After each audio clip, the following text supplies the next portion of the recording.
Hello world, আমি স্নিগ্ধা। কেমন আছো তোমরা সবাই?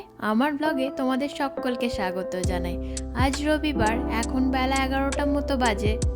ব্রেকফাস্ট হয়ে গেছে, স্নান সেরে এখন কিচেনে চলে এসেছি। সমুদ্র আজকে পিচ পাই বানাবে, তাই ওকে একটু হাতে হাতে সাহায্য করে দিচ্ছি। বাড়িতে বেশ অনেক কটা পিচ পড়েছিল অনেক দিন ধরে, তাই ভাবলাম একটু পিচ পাই বানানো যাক বাড়িতে। সেই জন্য আগের দিন বাজার থেকে পাই ক্রাস্ট আর পাই মিক্সটা নিয়ে এসেছিলাম। এগুলো কিনে আনলে বাকি সব জিনিস বাড়িতেই থাকে। দুধ, বাটার, চিনি, এই তো কয়েকটা জিনিসই লাগে, আর সময়টাও বেঁচে যায়। এখানে পিচগুলোর বীজটা বের করে একটু মোটা করে লম্বা লম্বা করে কেটে নিয়েছে। এবার একটা শুকনো প্যানের মধ্যে কেটে রাখা পিচগুলো দিয়ে দিচ্ছে। এরপর এটার মধ্যে গুড় আর দারচিনির গুঁড়ো অ্যাড করলো। তোমরা চাইলে চিনিও দিতে পারো। পিচগুলো ক্যারামেলাইজ হতে 5 থেকে 7 মিনিট সময় নেবে। লো টু মিডিয়াম ফ্লেমে এই পুরো জিনিসটা কুক হবে। এই সেম প্রসেসে আমরা অ্যাপেল পাইও বানাই। পিচটা ভালো মতো ক্যারামেলাইজ হয়ে গেছে। এবার এটা কিছুক্ষণ রেস্টে রাখবো ঠান্ডা হওয়ার জন্য। ওভেনটা প্রিহিট করতে দিয়েছি 375 ডিগ্রি ফারেনহাইটে। সমুদ্র এবার পিচ পায়ের ব্যাটারটা তৈরি করছে। ব্যাটারটার মধ্যে ময়দা, নুন, চিনি, baking powder, baking soda, vanilla extract, ব্যাস এই কয়েকটা জিনিসই থাকে। ড্রাই মিক্সটার সঙ্গে দুধ দিয়ে ভালো করে ফেটিয়ে নিচ্ছে। দুধটা কিন্তু রুম টেম্পারেচারে রাখা ছিল। এবার পাই ক্রাস্টটার ওপরে 1/4 কাপ বাটার গলিয়ে চারিদিকে ছড়িয়ে দিচ্ছে। বাটারটা ছড়ানো হয়ে গেলে এর মধ্যে পাই ব্যাটারটা অ্যাড করে দিচ্ছে। ওপর থেকে ক্যারামেলাইজ পিচগুলো অ্যাড করে দিল। ওভেনটা প্রিহিট হয়ে গেছে। এরপর 375 ডিগ্রি ফারেনহাইট টেম্পারেচারে 40 মিনিটের জন্য বেক করতে দিয়েছে। এই দেখো কি সুন্দর দেখতে হয়েছে। পিচ পাই বানানো কমপ্লিট। এবার লাঞ্চ বানাবো। লাঞ্চে আজকে মেক্সিকান স্যালাড হবে। তার জন্য এখানে পিনাটগুলো ড্রাই রোস্ট করতে বসিয়েছি। এই যে কাটলেটের মতো জিনিসগুলো দেখছো, এগুলো হচ্ছে লবস্টার কেক আর ক্র্যাব কেক। স্যালাডের সঙ্গে এগুলো স্যালো ফ্রাই করে খাওয়া হবে। শপিং স্টপ থেকে সকালবেলা নিয়ে এসেছি। সকালবেলা এখানে সুপারমার্কেটগুলোতে এরকম ফ্রেশ সি ফুড আইটেম পাওয়া যায়। এই স্যালাডটা ভীষণ টেস্টি হয় খেতে।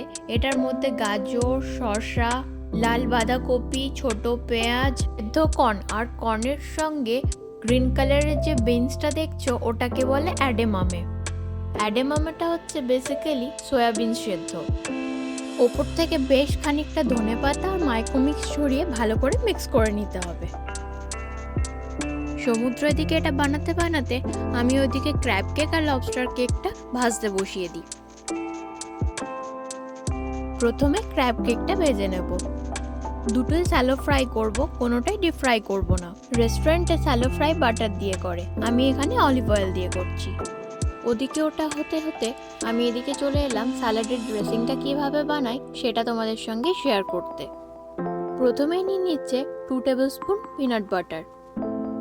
এরপর এর মধ্যে 1 টেবিল স্পুন ভিনিগার অ্যাড করলো। 1 ইঞ্চি আদা আর 2টো রসুনের কোয়া একদম ফাইনলি চপ করে রেখেছিল সেটা দিয়ে দিল। 1 table spoon soya sauce, 1 table spoon maple syrup. Maple সিরাপের জায়গায় হানিও ইউজ করতে পারো। এবার সব উপকরণগুলো একসঙ্গে মিক্স করে নিতে হবে। ক্র্যাব কেকটা যখন একদিকটা হবে তখন অন্য দিকটা একটা স্পুনের সাহায্যে গরম তেলটা বারবার করে দিয়ে যেতে হবে। ক্র্যাব কেকগুলো ভাজা হয়ে গেছে। একটা টিস্যু পেপারের মধ্যে এগুলো উঠিয়ে নিচ্ছি। এবার সেম প্রসেসে লবস্টার কেকগুলোও ভেজে নিচ্ছি। এই হচ্ছে আজকে আমাদের lunch, Mexican salad with peanut butter dressings, lobster cake আর ক্র্যাব কেক। হ্যালোউইন উপলক্ষে মেন ডোরটা ডেকোরেট করব ভেবেছি, তাই ভাবলাম কিছু ডেকোরেটিভ আইটেম বিকেলবেলা গিয়ে কিনে আনবো।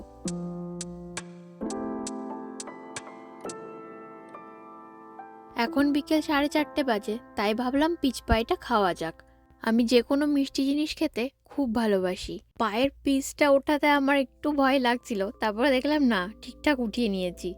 আইসক্রিম ছাড়া পায়েটা ঠিক জমে না। গরম পায়ের মধ্যে একটু ঠান্ডা ঠান্ডা আইসক্রিম হবে, তবেই তো ভালো লাগবে খেতে। আর কিছুক্ষণের মধ্যেই সন্ধে নেমে যাবে, প্রায় 7টা বাজতে যায়। রোদটা ঢলে পড়েছে। আমরা এখন এসেছি ওয়ালমার্টে। মনে হচ্ছে এখান থেকে বেরোতে বেরোতেই অন্ধকার হয়ে যাবে।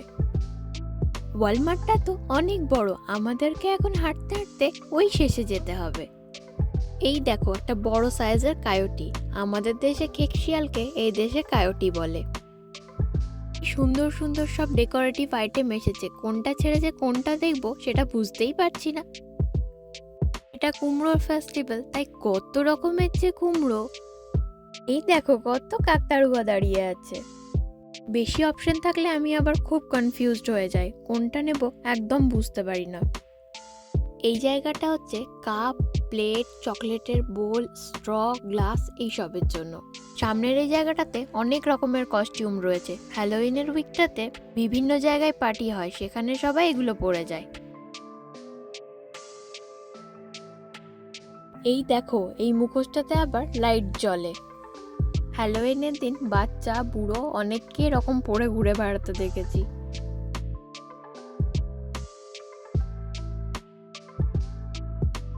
এখানে ভূত, পেট, পেতনি, শাকচুন্নি সব আছে।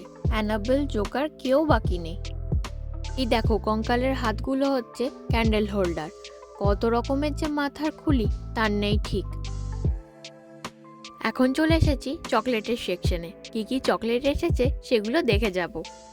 আজকে নেব না, হ্যালোউইনের 1-2 দিন আগে এসে নিয়ে যাব। এখন থেকে বাড়িতে নিয়ে গিয়ে রাখলে আমি রোজ একটা আধটা করে খেয়ে ফেলবো। এই জায়গাটাতে সব কফি মাগ আর বিভিন্ন রকমের ক্যান্ডেল। সামনের এই বু ক্যান্ডেলটা আমার খুব পছন্দের। এটা শুধুমাত্র সাজিয়ে রাখার জন্য, এটা জ্বালানো যাবে না। এখন সাজিয়ে রাখবো সেটা ঠিক আছে, কিন্তু পরে তো ওটা জ্বালিয়ে শেষ করতে হবে। পয়জনের বটল, কঙ্কাল, কুমড়ো, সব রকমের সুন্দর সুন্দর ক্যান্ডেল। ওয়ালমার্ট থেকে যা যা নেওয়ার ছিল সেগুলো নিয়ে নিয়েছি, এবার হোম ডিপো যাচ্ছি। এর পরের পার্টটা মিস করো না, খুব ভালো লাগবে দেখতে। প্রত্যেকটা জিনিসই এখানে ইউনিক।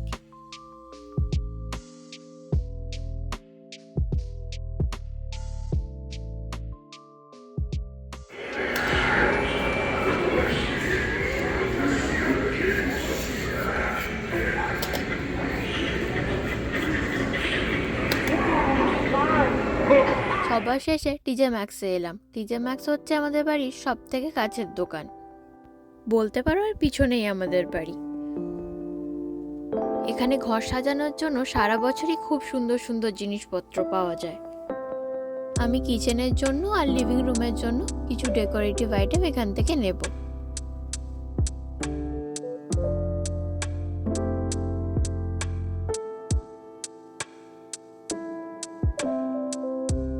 মেন ডোরটাতে ঝোলানোর জন্য এখানে অনেক সুন্দর সুন্দর জিনিস রয়েছে, কিন্তু আমাদের দরজাটাতে সেরকম ব্যবস্থা নেই।